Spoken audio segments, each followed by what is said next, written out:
Ora, sejam muito bem-vindos a mais uma rubrica semanal. Desta vez vamos aqui ver, portanto, as reações dos mercados após os dados do NFP. Vamos aqui também abordar outros temas, como é o caso também da mais recente decisão da OPEC. Vamos depois também olhar para alguns indicadores que temos acompanhado ao longo destes últimos 2 anos para perceber também qual é que é o sentimento no mercado e se já existem alguns indicadores que possam sugerir que já atingimos o tal tão aguardado, o bottom.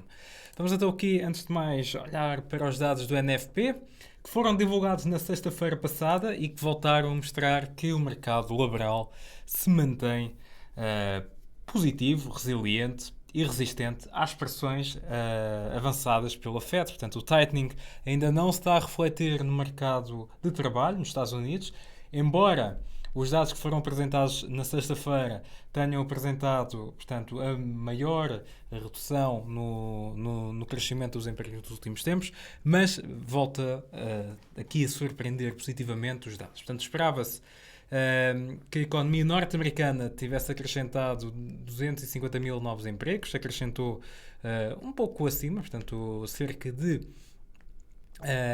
263 mil novos empregos.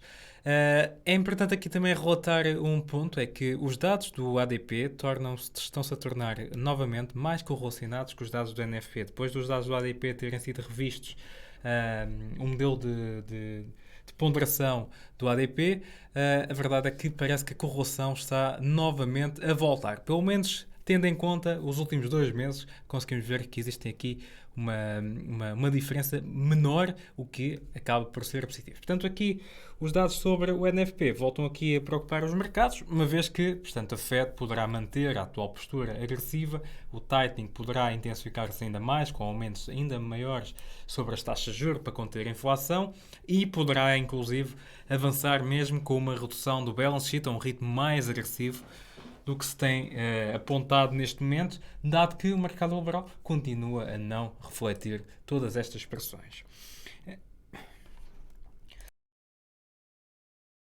Semana passada também foi notícia a decisão da OPEC, que acabou por, diria, apanhar os mercados desprevenidos, mas que já ao longo deste ano, ao longo do segundo trimestre do ano, já haviam alguns indícios de que poderia o descontentamento de alguns países produtores, como é o caso da Arábia Saudita, poder aqui influenciar também o rumo da OPEC.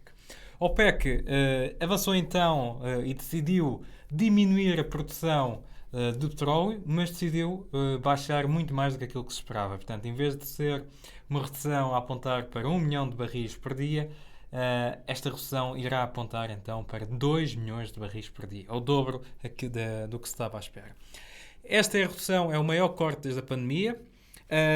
Por outro lado, é preciso aqui também destacar que o facto de a OPEC avançar com este corte não quer dizer que outros países já não tenham vindo a fazê-lo. Portanto, a Arábia Saudita, Rússia e Iraque têm vindo a fazê-lo, não têm sequer produzido as metas que os países, os membros da OPEC têm estabelecido e, portanto, aqui a tornar ainda mais e a retomar aqui as pressões sobre os produtos energéticos, nomeadamente o petróleo, tanto o Brent como o crudo.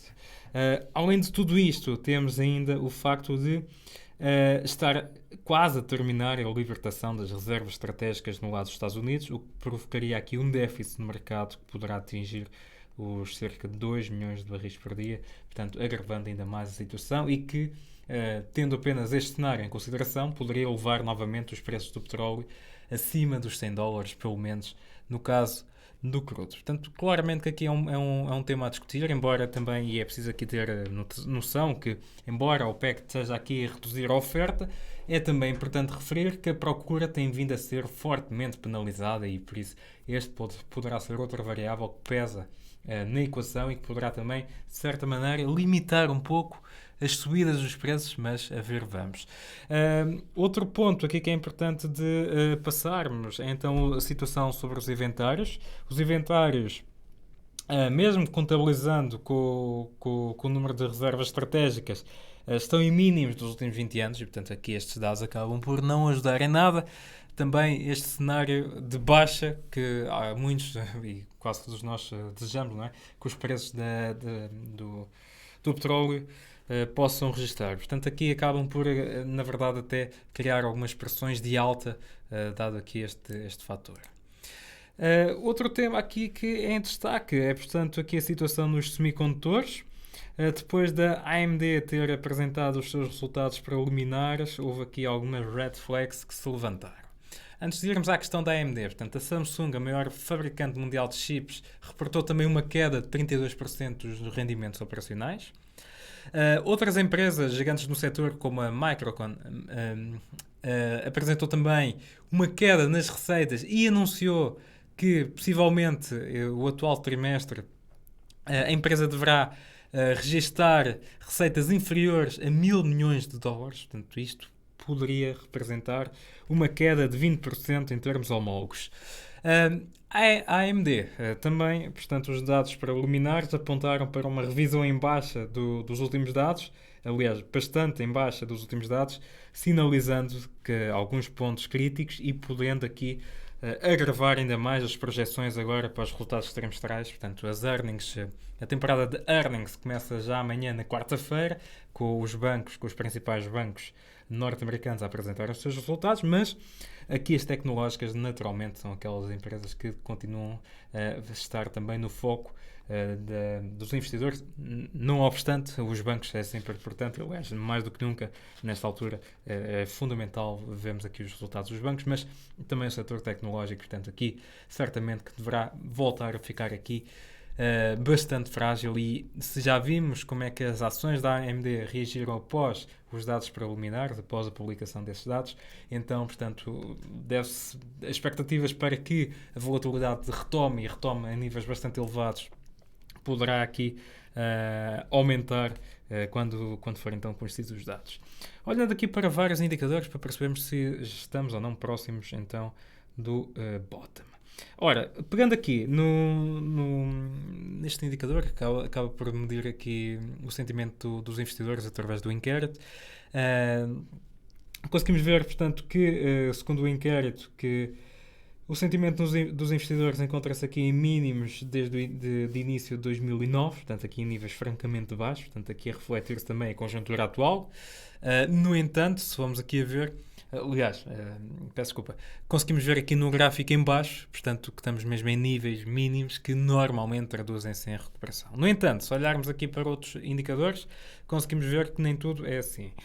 Ora, olhando aqui para a relação Price-Earnings, portanto, olhando aqui para a avaliação das empresas, conseguimos ver que, apesar de tudo, as empresas permanecem aqui em níveis bastante elevados, permanecem inclusive em níveis superiores aos períodos pré-Covid, portanto aqui, apesar das últimas correções, mantém-se aqui, portanto, níveis consideráveis que podem sugerir que ainda há espaço para novas quedas, contrariando aqui o primeiro indicador.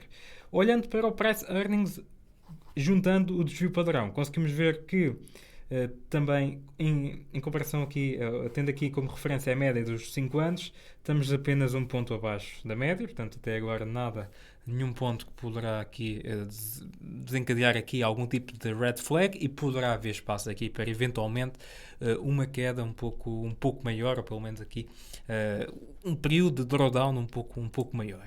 Olhando também aqui para os períodos de drawdown nos últimos 2 anos, só aqui para termos ideia do que é que se trata. Portanto, ao longo dos últimos 2 anos tivemos 2 momentos em que o mercado caiu entre 20% a 30%, tivemos 3 momentos em que o mercado caiu de 30% a 40%, tivemos apenas 2 momentos que o mercado caiu de 40% a 50% e apenas um momento em que caiu 50%.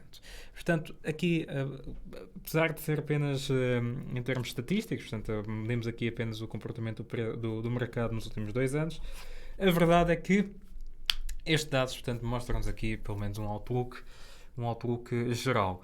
Conseguimos ver também que existem, portanto, alguns indicadores que sinalizam que podemos já ter, ou estamos muito próximos do bottom. Por outro, existem outros indicadores que ainda não apresentam bem esses dados e que podem aqui, portanto, manifestar alguma possibilidade de voltarmos a assistir a pressões de venda.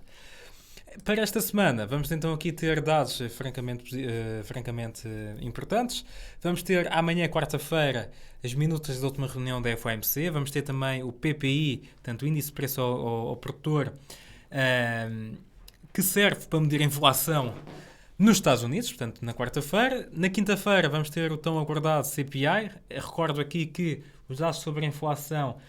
O último dado sobre a inflação dos Estados Unidos acabou por desencadear fortes quedas nos mercados e, portanto, estes dados vão ser acompanhados. Não obstante, vamos ter também aqui os dados na Alemanha e os dados na Alemanha até vão ser divulgados primeiro. Portanto, vai ser aqui quinta-feira, um dia francamente importante. Portanto, amanhã e quinta-feira serão aqui os principais destaques e que deverão aqui trazer períodos certamente de maior volatilidade. Olhando também aqui para o gráfico ao lado, conseguimos ver com base na análise aqui do indicador Bollinger Bands, conseguimos ver que a Bitcoin se mantém lateral, mas que que está neste momento a testar uma zona extremamente importante que poderá ditar também um próximo aumento no preço. Além destes dois acontecimentos que são os mais marcantes desta semana, depois na sexta-feira temos a balança comercial na China, temos também outros dados sobre a inflação, neste caso o PPI e o CPI serem divulgados à mesma hora sobre a economia também chinesa. Vamos ter também aqui dados sobre a inflação de outros países da zona euro, vendas a retalho nos Estados Unidos, o índice de confiança dos consumidores realizado pela Universidade de Michigan, que é bastante importante e apesar de ser divulgado à sexta-feira, quase ao final da tarde, é um indicador que é frequentemente acompanhado pelos mercados e que tem também impacto sobre os mercados. Portanto, estes são os principais eventos desta semana. Vamos ver qual o impacto destes indicadores, portanto, mas certamente que amanhã e quinta-feira serão os dias mais importantes para os mercados. Da minha parte é tudo. Resta-me desejar a continuação de uma boa semana, bons negócios a todos e até aos próximos vídeos.